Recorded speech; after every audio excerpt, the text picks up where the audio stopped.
God's word for us this morning comes from the Gospel according to Matthew, chapter 6, verses 16 to 24. Listen for the word of the Lord.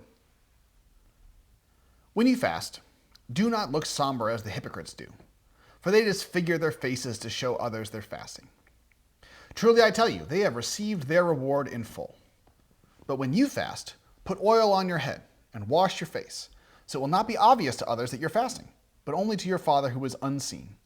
And your Father, who sees what is done in secret, will reward you. Do not store up for yourselves treasures on earth, where moths and vermin destroy, and where thieves break in and steal. But store up for yourselves treasures in heaven, where moths and vermin do not destroy, and where thieves do not break in and steal. For where your treasure is, there your heart will be also. The eye is the lamp of the body. If your eyes are healthy, your whole body will be full of light. But if your eyes are unhealthy, your whole body will be full of darkness. If then the light within you is darkness, how great is that darkness? No one can serve two masters. Either you will hate the one and love the other, or you will be devoted to the one and despise the other. You cannot serve both God and money. The word of God for the people of God.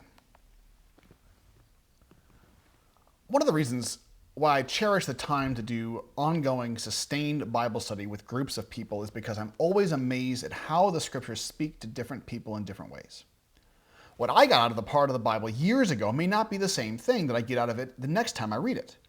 What I hear God speaking to me might not be the same thing that you hear God speaking to you.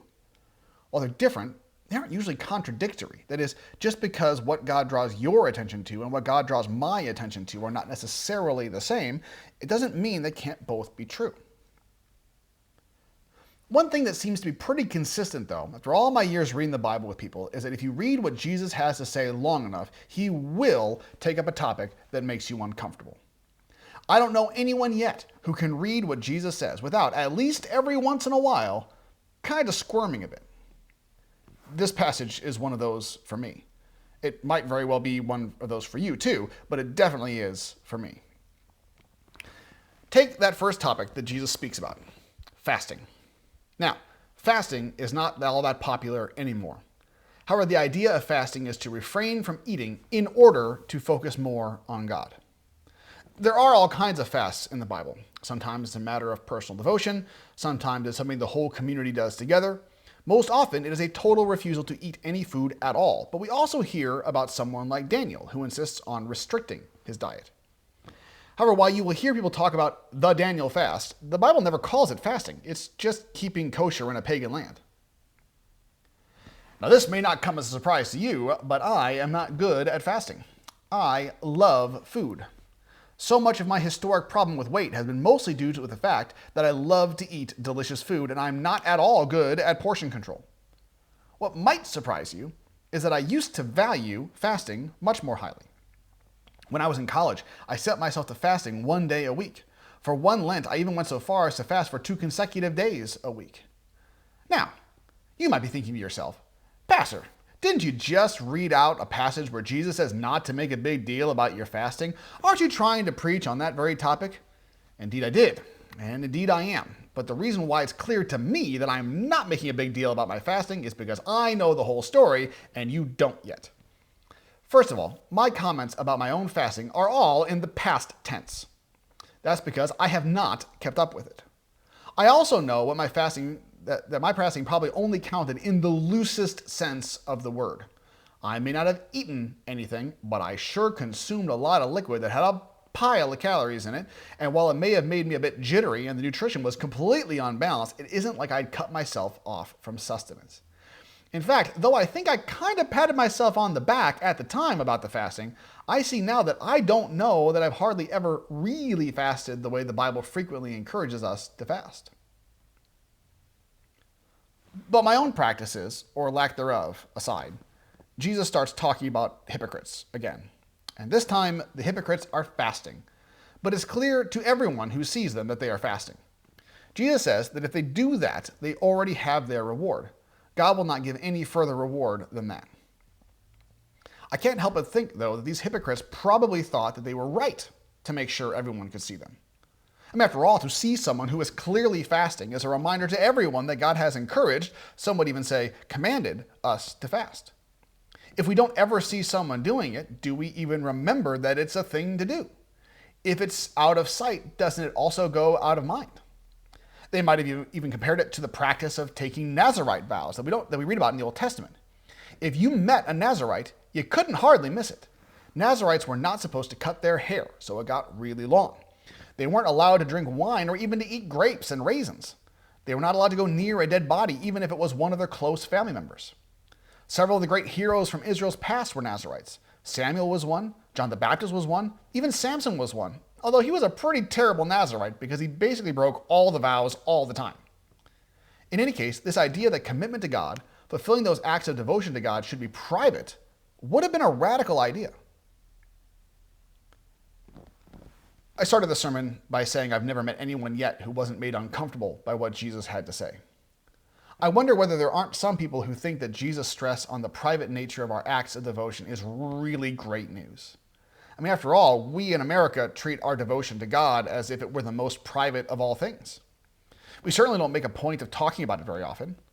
In fact, I've heard many people declare in no uncertain terms that their faith is their own and is nobody else's business. They might even point to this part of the Sermon on the Mount to support the claim.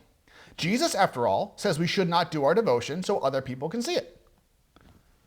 Well, that may be, but Jesus does even this in an interesting way. And the reason why I shared with you, with no pride at all, that I used to do something like fasting, but haven't done it in a while, is because Jesus doesn't say, if you fast, do it this way. He says, when you fast, do it this way. When I find the call to keep our devotion to ourselves comforting, it's because it means that I don't have to admit that I'm not being as faithful as I should be. If someone asks me about how my fasting is going, I can say, well, Jesus says I'm not supposed to draw attention to it.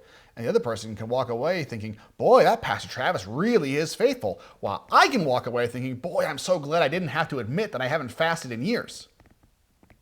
It's one more way where it's so easy to use one thing that Jesus says to try to get ourselves off the hook of some other thing that Jesus says. If I follow Jesus' teaching to not draw attention to my fasting, but only because I'm not fasting in the first place, have I really been faithful? For anyone who was not made uncomfortable when Jesus talked about fasting, how about his next topic? If there is anything that many people like to talk about less than their faith, it's their money. Jesus teaches us that we should not store up for ourselves treasure on earth because there's no telling what might happen to it. Instead, we should store up treasure for ourselves in heaven. He says it is a better investment, much more reliable. However, the real kick in the teaching is not that it's better to make some investments than others. The real challenge comes in his words, for where your treasure is, there your heart will be also. This is interesting in part because it's so different from what the world teaches. The world says you should take your money and apply it where you have a passion. Jesus is saying that if you want to have a passion for something, invest in it. This really is the case with any kind of investment. My experience generally has been, if you invite me to be part of something, I might say yes, I might say no.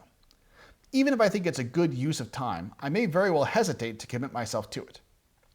I had friends who were heavily involved in intervarsity ministries on campus at UNI. They invited me to get involved, but I only ever went a few times, and that was usually because I was invited to speak at their meeting. You want me to join a ministry? Maybe, maybe not. You want me to lead a ministry? I'm much more likely to get on board. When I'm invested in it, I'll be more committed. So here's a question that does not come originally from me that really drives this point home. If someone were to pick up your checkbook, or if you're like me, you don't carry a checkbook, if someone were to look over your bank statements for a few months and look at where your money goes, outside of essential things like the money you spend on groceries or utility bills, what would they conclude that you value? I think for most of us, if someone were to do that, it would make us feel extremely uncomfortable. We think of how we spend money as an extremely private issue. I looked over my own bank statement, and the first thing I started to do was explain it to myself. You see, these expenses make sense because of this reason. If I were to name my own priorities and then have them checked against what I usually and actually spend my money on, I don't know that they would be exactly the same. But I have a hard time thinking that my heart doesn't often live where my treasure goes. The last bit that Jesus has to say is about our eyes being the lamp to the body. Jesus talks about our eyes being clear or dark, but I think it's clear what he's getting at. What we look at, what captivates us, the things that draw us back to them over and over again, exercise a kind of control over us. When it comes to the way we behave, there's a huge temptation, especially in America, to talk about our free will. When someone makes bad choices, we condemn them because we say they could have chosen otherwise. They were not forced to make the bad choice they made. When we make good choices, we feel pride in them because we did not make bad choices, but we were disciplined to choose the better things. John Wesley, the founder of the Methodists, is known for being a champion of free will, but he didn't really write about it very much. What he tended to write about was what he called our tempers or our affections. Essentially, the idea is that we make choices on a daily basis, but over time, we develop habits. We get into ruts where we tend to choose the same kinds of things over and over again. We eat the same things for breakfast. We have a normal routine for work. We buy our groceries from this store rather than that store. Sometimes we have good reasons for why we do what we do, but just as often we do what we do because we've gotten used to it. Most people who come to church on any given Sunday morning do not wake up every week and make a new decision to go to church that Sunday. They may not have chosen to not to go to church, but going to church has become the new default, the baseline, the decision they will continue to make until we have some good reason to give it up. Now, to be clear, I'm not criticizing that. I think the reason why we're able to be efficient and why we don't feel paralyzed by all the choices we could be making on any given day is because we have weighed things up, we have made a choice, and we stick to it as long as we have no compelling reason to change. Most people do not need to make a fresh decision to go to work the next day. It's the following through of a decision made a long time ago. But here's the thing. We can all think of good decisions we've made that over the years have turned into good habits, good tempers, good affections. But we also know it's possible to make bad choices that lead to bad habits, bad tempers, and bad affections. And that's what Jesus is warning us about. What do we obsess over? What do we spend our money on? What do we spend our time doing? I know that if I'm not careful, I can waste huge amounts of time on websites like YouTube and Wikipedia. I can even justify myself too. I mean, after all, I'm often learning things or keeping up with what's going on in the world. Only rarely is that time truly wasted. But does that mean it's what I should be doing? Not a single one of us spends every moment of every day as efficiently as we should. We all waste time. We all put things off. We all allow ourselves to get distracted by less helpful or less productive things. But are we paying attention to how we spend our time? Before, I asked you to consider what someone would conclude about what you value and what you care about if they looked at your bank statement. What if they did the same thing with how you spend your time? I think that if someone began talking to me by saying, Travis, we have analyzed how you spend your time and we want to share the results with you, I don't think I would be comfortable, and I sure wouldn't be looking forward to what they said next. And that's a reminder to me that I, at least, need to take care to notice what I allow to ensnare my attention. Everybody has two sets of values. The set they think they hold, and they tell others about, that they say to themselves, and that govern some of what they do, especially when they get a chance to think about it and weigh their choices. And the other one is the set that they really hold, the one that reveals itself in the choices they make when they don't get a chance to think about their options, the values that show up in their habits, in the things they do when nobody's looking, and when they don't give any thought to it. Hopefully, those two sets of values look a lot alike. I think we'd all like for them to be exactly the same. I don't know if they always are, but I do know that we can work to bring them closer together. I used to be extremely cynical, always willing to believe the worst of people when I heard about them. Over time, I've worked so that if I hear a bad story about someone, the first thought is that it probably isn't true, or else it didn't happen quite like it seems, or that there are other factors that are important to explain why they did what they did. I once even had someone, after I gave a charitable interpretation of someone else, look at me and say, "Do you really believe that about them?" To which I said, "I don't know, but I'm trying to believe the best of people because I want them to believe the best of me." Let us commit ourselves to Christ so completely that even when we don't have time to think about it, even when nobody's watching, even when it would be easy to do the wrong thing, we act the way God would have us act. Not because we're working hard, but because we've begun to think and act and love like Christ. Let's pray.